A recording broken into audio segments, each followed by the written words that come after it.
कर्मों का लेखा जोखा। शिक्षाप्रद कहानी। बेटा बनकर, बेटी बनकर, दामाद बनकर और बहू बनकर कौन आता है जिसका तुम्हारे साथ कर्मों का लेना देना होता है।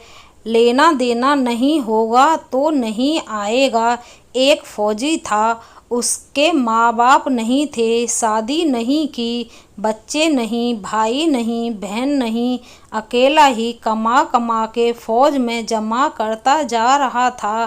थोड़े दिन में एक सेठ जी जो फौज में माल सप्लाई करते थे, उनसे उनका परिचय हो गया और दोस्ती हो गई। सेठ जी ने कहा, जो तुम्हारे पास पैसा है वो उतने के उतने ही पड़ा है, तुम मुझे दे दो, मैं कारोबार में लगा दूं तो पैसे से पैसा बढ़ जाएगा, इसलिए तुम मुझे दे दो। फौजी ने सेठ जी को पैसा दे दिया। सेठ जी ने कारोबार में लगा दिया। कारोबार उनका चमक गया, खूब कमाई होने लगी, कारोबार बढ़ गया। थोड़े ही दिन में लड़ाई छिड़ गई। लड़ाई में फौजी घोड़ी पर चढ़कर लड़ने गया। घोड़ी इतनी बदतमीज थी कि जितनी जोर से लगाम खींची उतनी ही तेज भागे। खींचते खींचते उसके गलफर तक कट गए, लेकिन वो दौड़कर दुश्मनों के गोल घेरे में जाकर खड़ी हो गई। दुश्मनों ने एक ही वार किया और फौजी मर गया, घोड़ी भी मर गई।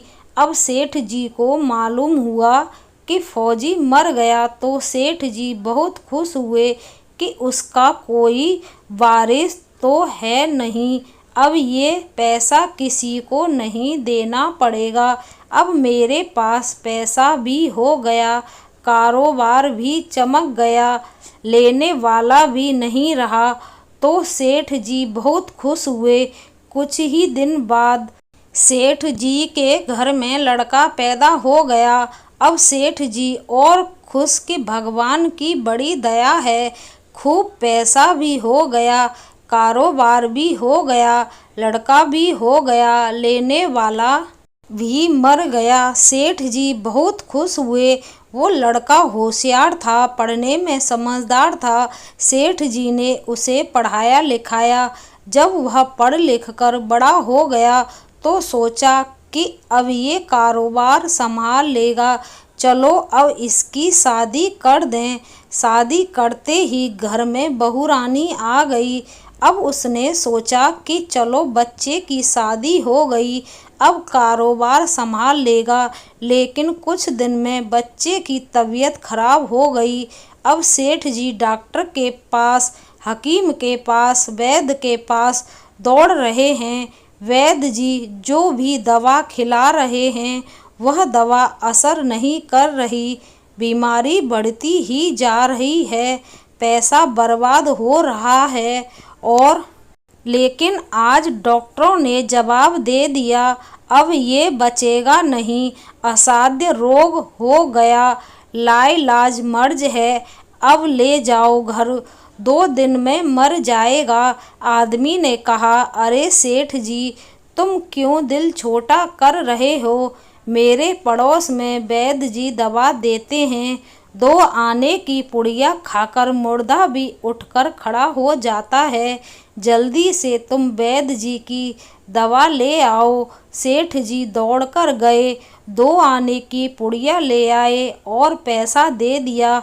दवाई की पुड़िया बच्चे को खिलाई, बच्चा पुड़िया खाते ही मर गया। अब सेठ जी रो रहे हैं, सेठानी भी रो रही है और घर में बहू रानी और पूरा गांव भी रो रहा। गांव में शोर मच गया कि बहू रानी की कमर जमानी में टूट गई, सब लोग रो रहे हैं। तब तक एक महात्मा जी आ गए। उन्होंने कहा, भाई ये रोना धोना क्यों है? लोग बोले, इस सेठ का एक ही जवान लड़का था, वो भी मर गया, इसलिए सब लोग रो रहे हैं, सब दुखी हो रहे हैं। महात्मा बोले, सेठ जी रोना क्यों? सेठ महाराज, जिसका जवान बेटा मर जाए वो रोएगा नहीं तो क्या करेगा? महात्मा, तो आपको क्यों रोना? सेठ, मेरा बेटा मरा तो और किसको रोना? महात्मा, उस दिन तो आप बड़े खुश थे। सेठ, किस दिन? महात्मा, फौजी जिस दिन पैसा दिया था। सेठ, हाँ, कारोबार के लिए पैसा मिला था तो खुशी तो थी। महात्मा, और उस दिन तो आपकी खुशी का ठिकाना ही नहीं था। सेठ, किस दिन? महात्मा, अरे जिस दिन फौजी मर गया, सोचा कि अब तो पैसा भी नहीं देना पड़ेगा, माल बहुत हो गया, कारोबार खूब चमक गया, अब देना भी नहीं पड़ेगा। बहुत खुश थे। सेठ, हाँ महाराज, खुश तो था। महात्मा, और उस दिन तो आपकी खुशी का ठिकाना ही न था, पता नहीं कितनी मिठाइयाँ बांटी गई। सेठ, किस दिन? महात्मा, अरे जिस दिन लड़का पैदा हुआ था। सेठ, महाराज, लड़का पैदा होता है तो सब खुश होते हैं, मैं भी हो गया तो क्या बात? महात्मा, उस दिन तो खुशी से आपके पैर जमीन पर नहीं पड़ते थे। सेठ, किस दिन? महात्मा, अरे जिस दिन बेटा ब्याहने जा रहे थे। सेठ, महाराज, बेटा ब्याहने जाता है तो हर आदमी खुश होता है, तो मैं भी खुश हो गया। महात्मा, तो जब इतनी बार खुश हो गए तो जरा सी बात के लिए रो क्यों रहे हो? सेठ, महाराज, ये जरा सी बात है, जवान बेटा मर गया, ये जरा सी बात है।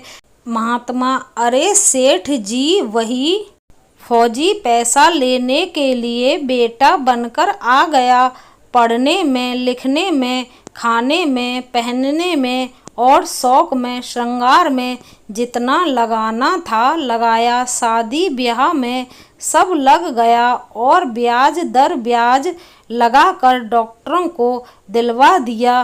अब जब 2 आने पैसे बच गए वो भी वैद्य जी को दिलवा दिए और पुड़िया खाकर चल दिया। अब कर्मों का लेना देना पूरा हुआ।